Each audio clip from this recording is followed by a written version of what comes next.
Attention sports teams. Let us introduce you to the best fan engagement tool in the game, .vote. By getting a .vote web address for your team, you can allow fans to engage and interact with big-time decisions. In a single click, not only can fans make their opinions heard, but sports teams get a better understanding of their fans' interests. Keep your fans engaged. Simply visit GoDaddy.com today, type in the desired name of your web address, and let the voting begin.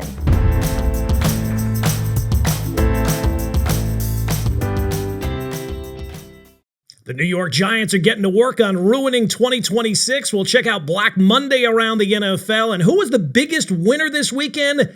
It's not who you think it was. It's all straight ahead on a new edition of Gordon Damer on Sports.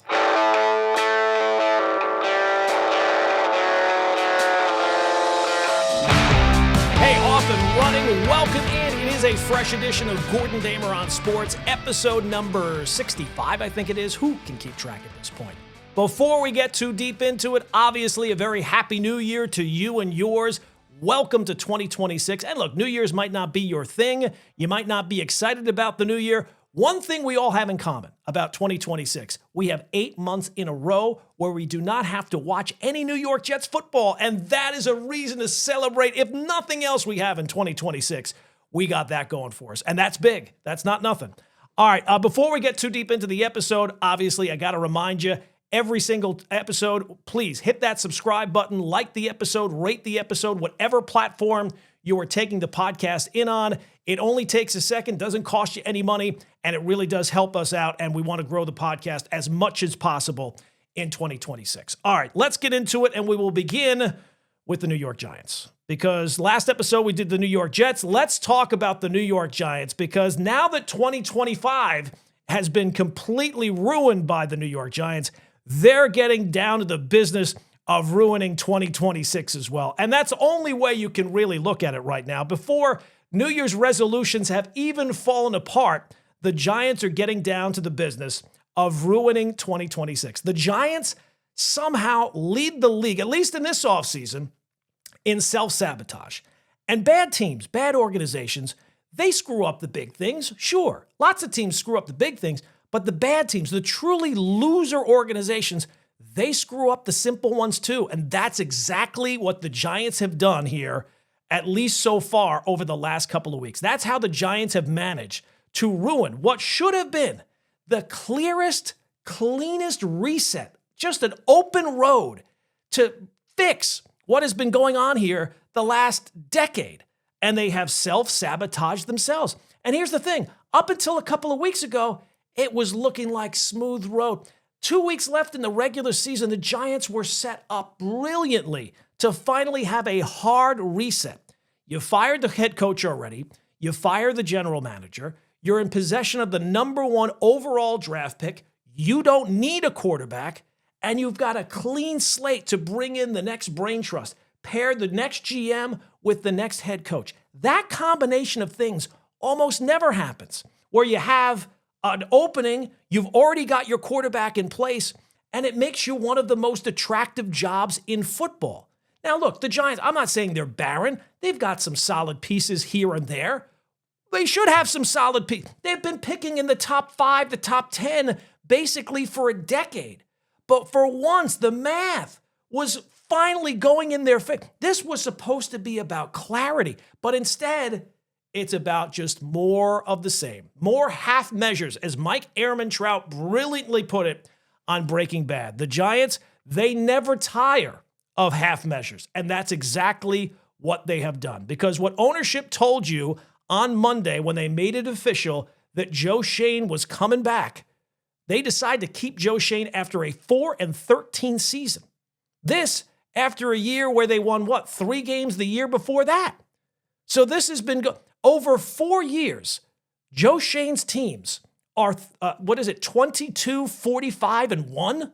The 6th worst record in the NFL during that stretch. So coming into this year where the owner said, my patience is just about worn out, the bar could not have been lower. And after a 3-win season, all you needed was to see some viable progress. Point to something, anything. Instead, the roster that Schoen has built has barely crawled over, and it's only because they won the last couple of weeks against teams that were not trying to win. So let's call this what it is. You see it in other teams around the league. NFL owners are more susceptible to someone whispering in their ears than trusting their own eyes. That relationship that an owner has with a GM apparently supersedes the eye test and watching the games week in and week out. Because if you are watching the Giants week in and week out, not just this year, but in the other years, it would tell you it's time to clean house. And Joe Schoen was not spared, obviously, because of results. He was spared because he survived internally. When you get to a position of a GM, a position of power in any organization, part of that task is the political games you have to play. And this is the thing that nobody really talks about, nobody says out loud. Keeping your job as an NFL general manager clearly is about being smart politically. It always has been. So the results might matter, but so does perception, so does relationships, so does knowing how to read the room. It's one thing to survive because you've got amazing results. You're elite at your job. Joe Schoen clearly cannot point to that. There's no resume line on his resume where you can point to and say, boy, we just need to have a little bit more time. This guy has clearly earned another year. But what he has done, clearly, you'd have to say he's convinced ownership, the people who matter the most, that he is their guy. And that matters more than the wins and losses. That matters clearly more than anything else inside the organization like the Giants. And behind the scenes, Joe Schoen clearly has won the battle. How did he do that? I'm not exactly sure. I would think if you're watching the games week in and week out, that would tell you all you need to know. But back here on planet Earth, he clearly sold a version of events to ownership that the failures of the team, they're not systematic. The blame was isolated. It's on the head coach. And we just need patience. Instead of accountability, we need patience. And that apparently is the solution.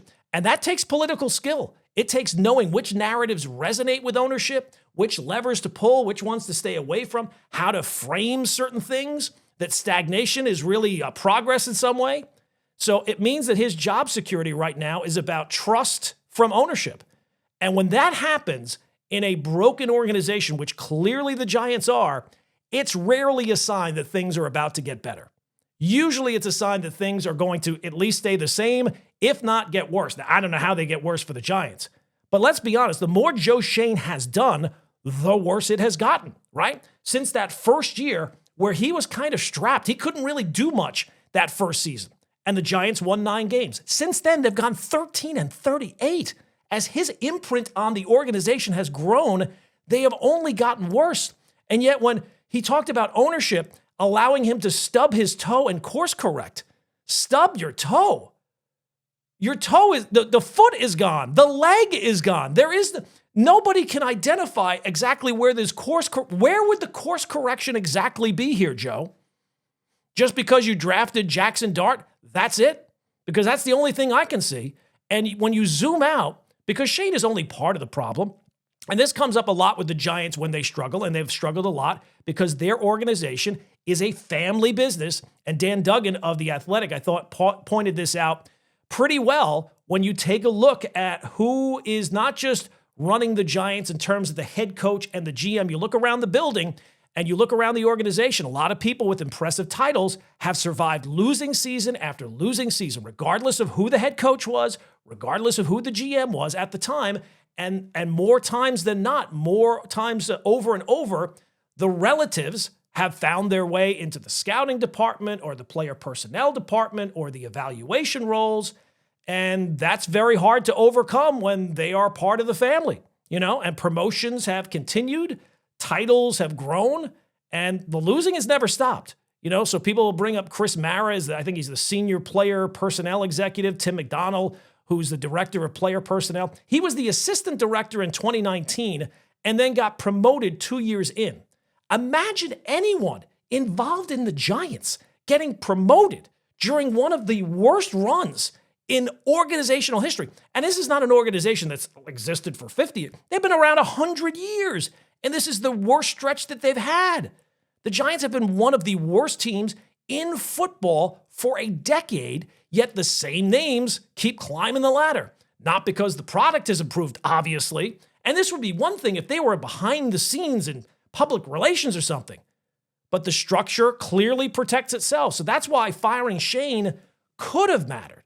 It's not a guarantee. Any plan can fail, but a new GM doesn't just bring in some new ideas. He forces uncomfortable conversations, right? He threatens job security for people who haven't had to worry about that in years, if they've ever had to worry about that. So without him changing, nothing changes. But none of that's happening now because Shane won the only game that really matters inside the organization. And that is clearly staying in good standing with ownership. I mean, what other way are you supposed to read this? It's not because the results are getting better.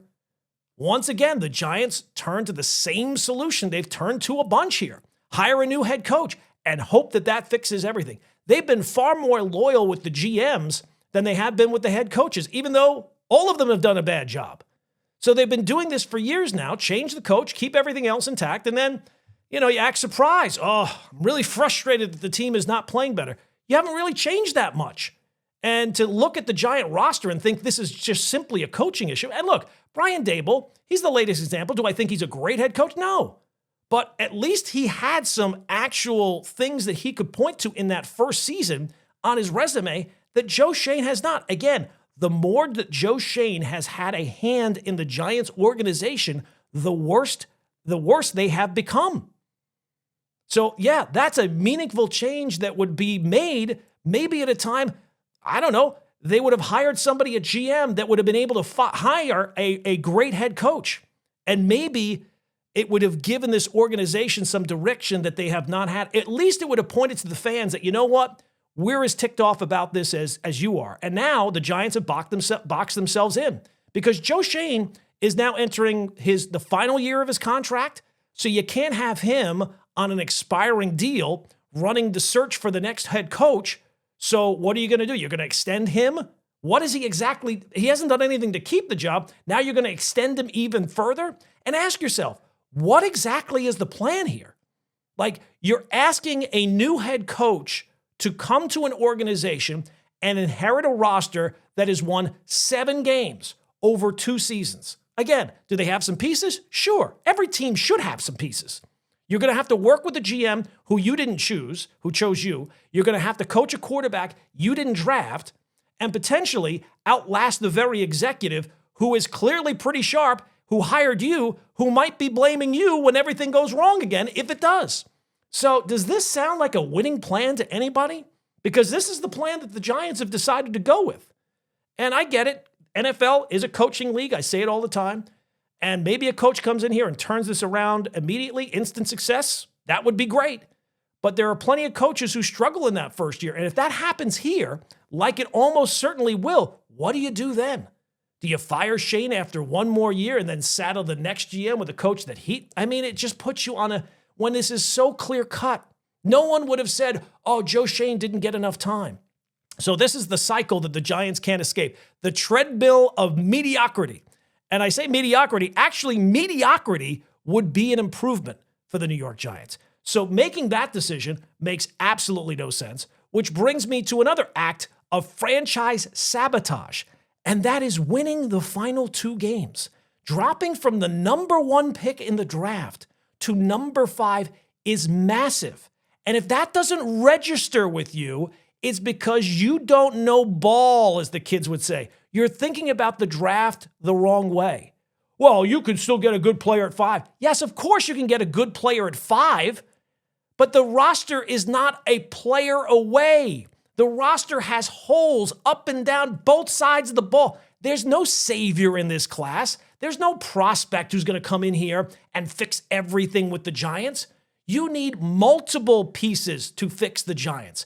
And this year could have been about leverage. At number 1 in the draft, or even really at number 2 in a 2-quarterback draft, the Giants could have used that pick to stockpile picks, first-round picks, second-round picks, future capital, draft ammunition, young, controllable players on rookie contracts. That's how broken teams rebuild. That's how you fix multiple holes in one off season. And the Giants had that opportunity. It was lying right in their hands. And instead, the Giants now have 2 picks in the top 100 of the 2026 draft. Does that sound like enough ammunition to fix all that's wrong with the team? I get we think that coaching is a big part of it. That's true. But would you have rather had 2 picks in the top 100 or 4 or 5 picks in the top 100?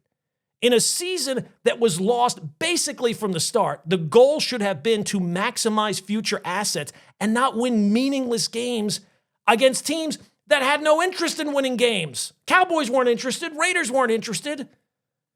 And the old players don't tank, or organizations do tank with their decisions. The Cowboys showed you that. The Raiders showed you that. And the Giants, they don't tank, but they do tank their own bad seasons. Like the fact that they win games at the end of years is killing them. I'm sure you saw the stat, like through weeks 1 through 16, they're 9-36. In weeks 17 and 18, they're 4-2. Those wins didn't do anything to help you. They didn't build culture. They didn't change anything. They didn't fix anything. They just made a bad situation, which the Giants have been in here for a decade. They took a bad situation and made it worse.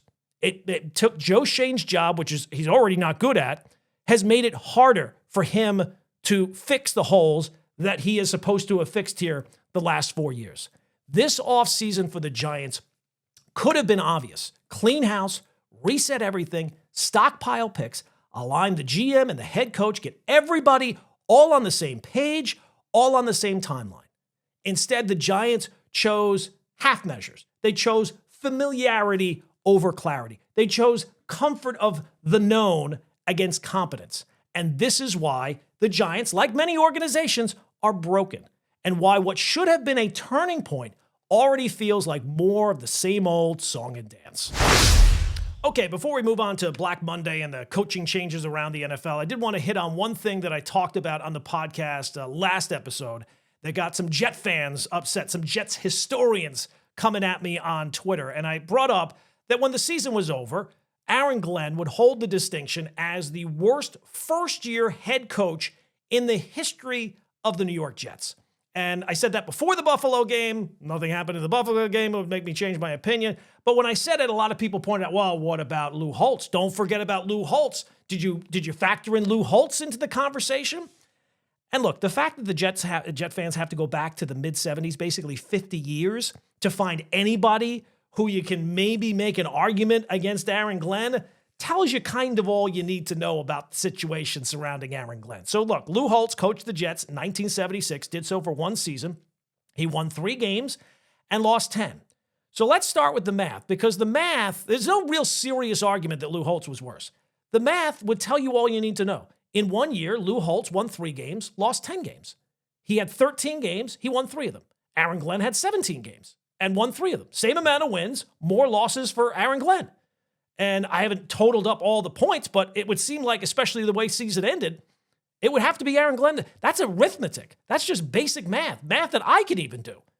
And I think that the context matters here a little bit as well. I think both guys walked into bad situations. Holtz had Namath basically at the end of the career where he threw, I think, 4 touchdowns and 16 interceptions.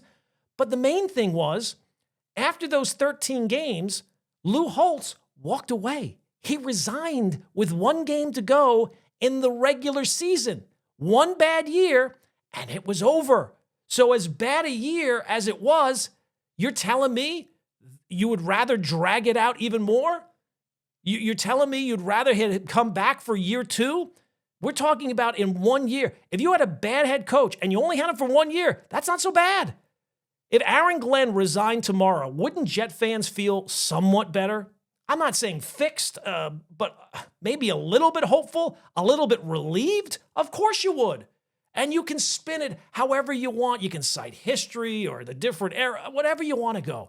Aaron Glenn is the worst first-year head coach in the history of the Jets, and it's really not even close. The team was terrible. There's not a single thing that you could point to that Aaron Glenn did well. And moving forward, since he's not going to resign, if he's anywhere as bad next year, and I do mean anywhere near as bad, then you've got real deep-seated problems, franchise problems, because this is a massive offseason. And right now, this offseason, as a Jet fan, you can convince yourself to have some hope. You've got all these draft picks the next couple of years. You got the number 2 pick in the draft. You're almost certainly going to get a quarterback. You've got a ton of cap space, and that all sounds great. That all sounds fantastic. You got all the tools in front of you. Right now, the Jets are like a piece of furniture you bought from IKEA. All the parts are laid out on the floor. Everything looks promising, but you got to build it yourself. And the instructions, they're in Swedish. And you don't speak Swedish. They're not in English. So you got to figure this out. You got to get a little lucky. And is it possible? Sure, it's possible. But is there anything, a single thing, that would convince you that a year from now, any Jet fan will say to themselves, man, thank God we didn't fire Aaron Glenn after year 1? Honestly, do you think that that's a conversation anybody's going to be having after year 2? I don't think so. And to me, that's the real indictment here. The Jets do have a lot to be hopeful about in the near future. Aaron Glenn as their head coach is not on that list. Sorry. Okay, let's move on to Black Monday around the NFL. 4 head coaches fired on Monday, essentially. That is adding to the total overall of 6 head coaching openings, with the Giants and the Titans getting rid of their head coaches during the season. And what I think Black Monday told me more than anything else this year is something very clear. It's that owners, much like with the Giants situation, they trust their ears more than their eyes. These owners who sit at the games, I think a lot of times, with the GM whispering in their ear, they trust that information much more than the eye test, much more than what they're watching on the field. And it should be noticeable to everybody who's watching the games. Any of these coaching vacancies, they're not good organizations. So a lot of these teams look at it and say, no, this is more of a coaching problem. It's not the roster, clearly. And who could possibly be feeding them that information? The GM who built the roster. So I think the Giants are the perfect example of this because they fired their coach weeks ago. And even though at the time it seemed like that Joe Shane was going to stay on, you're thinking to yourself, they're losing games every single week. Why would you? But it's because I think the GM is telling the owner, no, the roster is good. We got a lot more talent. The process is good. We just picked the wrong guy to lead the organization. Who did that? Oh, yeah, that was me. But let's forget about that. Let's hire a new head coach, and that will fix it. And that level of belief borders on delusion. So the Giants are not an organization. And all these teams that we're going to talk about, they're not just a coach away. They have major problems in each of their foundations.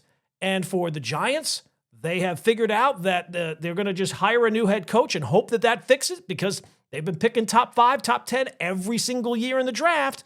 And they must have more talent than what it seems like on the field. But once you look at the Giants situation with Joe Shane and ownership there, you start to see it everywhere. Take Arizona, for example.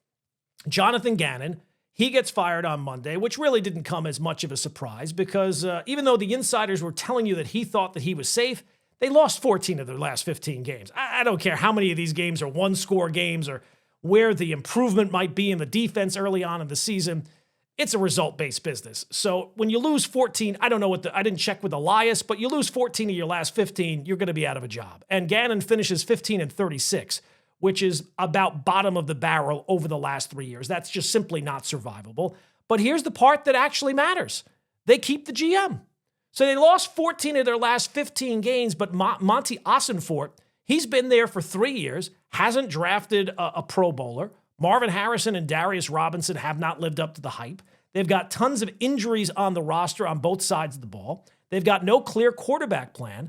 And now they're likely moving on from Kyler Murray and staring at a draft where they're picking, I believe, 3rd, and it's a 2-quarterback draft. And the crazy thing about Murray, he's not great. With him, they've been 38-48 over the last 3 years. But without him, they're 1-16. They're 5-25 without him in his career. So to me, that's not a coaching issue. That's an organizational failure. That is a roster that is simply not good enough. So to keep the GM there doesn't seem to make a whole lot of sense. But it continues. Go to the Cleveland Browns. Monday, they fired Kevin Stefanski, which was not that much of a surprise, but they kept the GM, Andrew Berry. So let that sink in for a second. They decide to fire Stefanski, who might have his flaws, but he was 2-time Coach of the Year. He made the playoffs twice in Cleveland, won a playoff game, and made the playoffs one time with 5 different starting quarterbacks. He resurrected Joe Flacco. And to me, that's a sign of coaching. Taking what talent you have and making the most out of it. And to get to the playoffs with Joe Flacco is an accomplishment.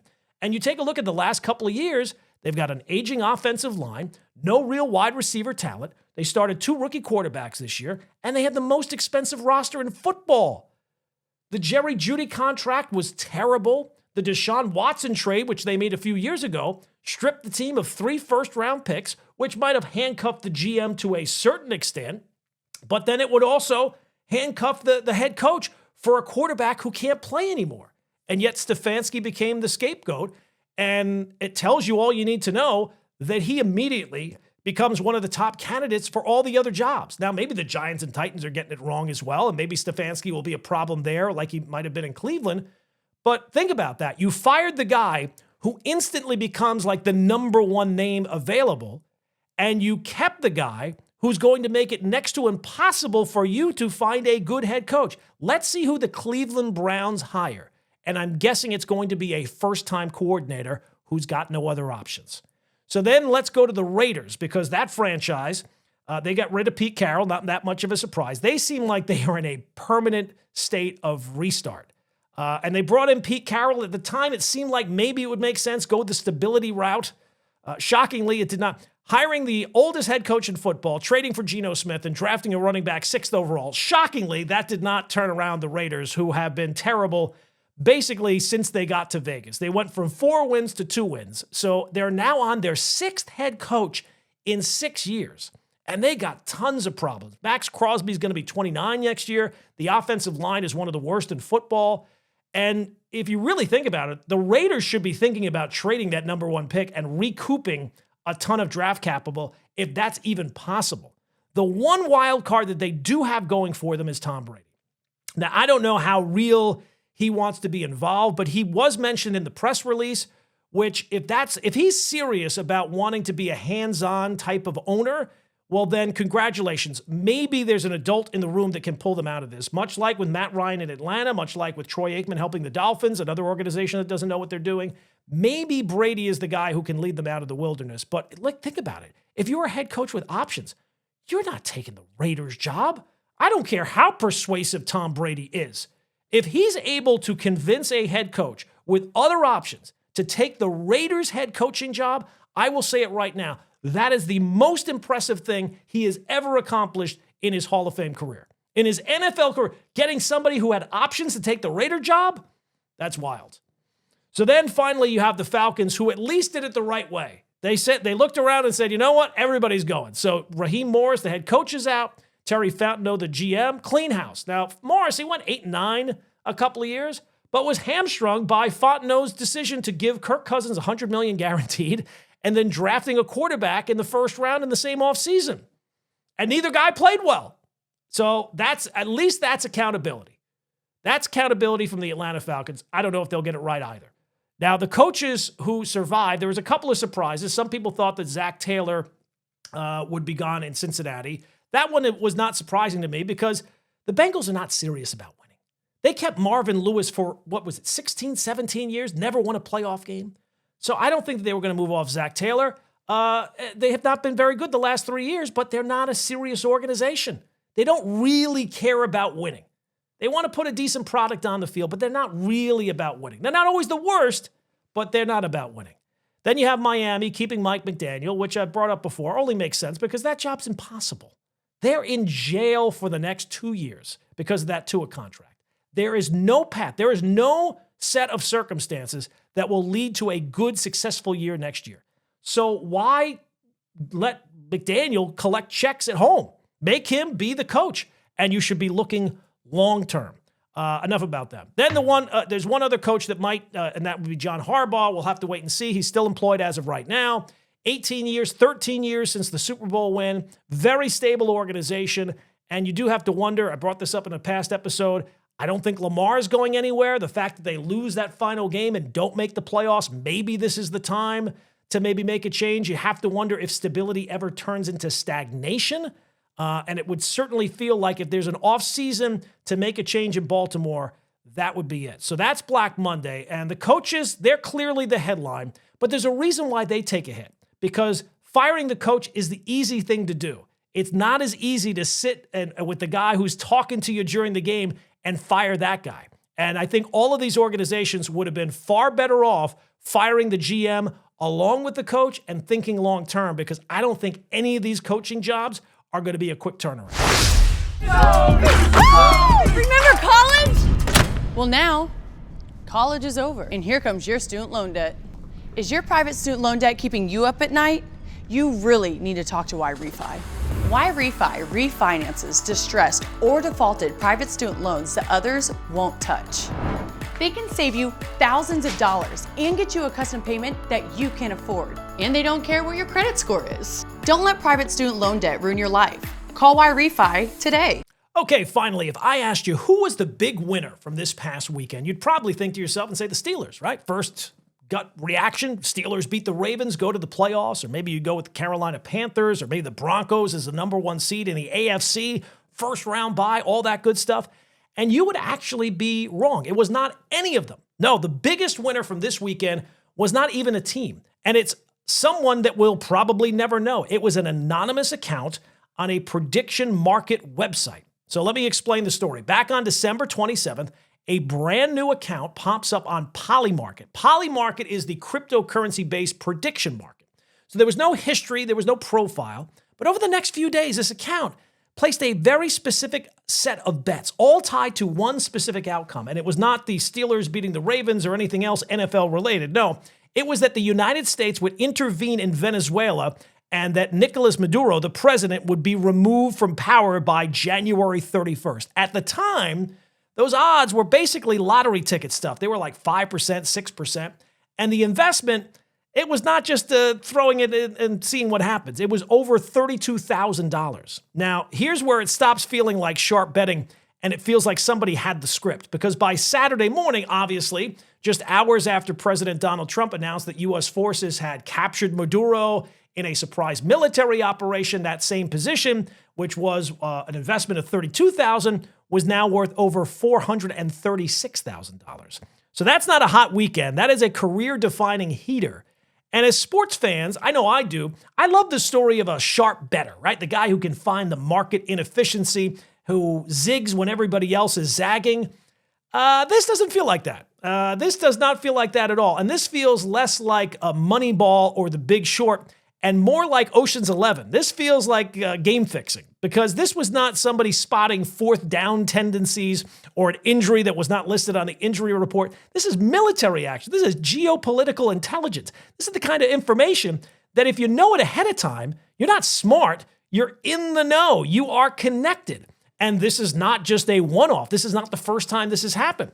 Prediction markets like Polymarket and Kalshi, that's the other big popular one, have been under a cloud for this very reason. Back in December, several Polymarket accounts made coordinated bets that OpenAI would release a new model by mid-month. And sure enough, look at that, by mid-December, that's exactly what they did. And those accounts cashed in to the tune of about a $13,000 profit. Earlier than that, one trader cleared $1 million in 24 hours betting on Google's year in search rankings. So that's not exactly reading the tea leaves. That feels like somebody has got the inside information. And this would be the equivalent of betting the over when you've just watched the game in your house on your DVR. So this should make sports fans or anybody involved in these markets a little uneasy, because the platforms are not interested in stopping insider information from people profiting off that inside information. They basically are saying, we're not here to create a fair gambling market. We're here to create accurate information. So in other words, if insiders are betting, that is good for our product. And if people are losing money, so be it.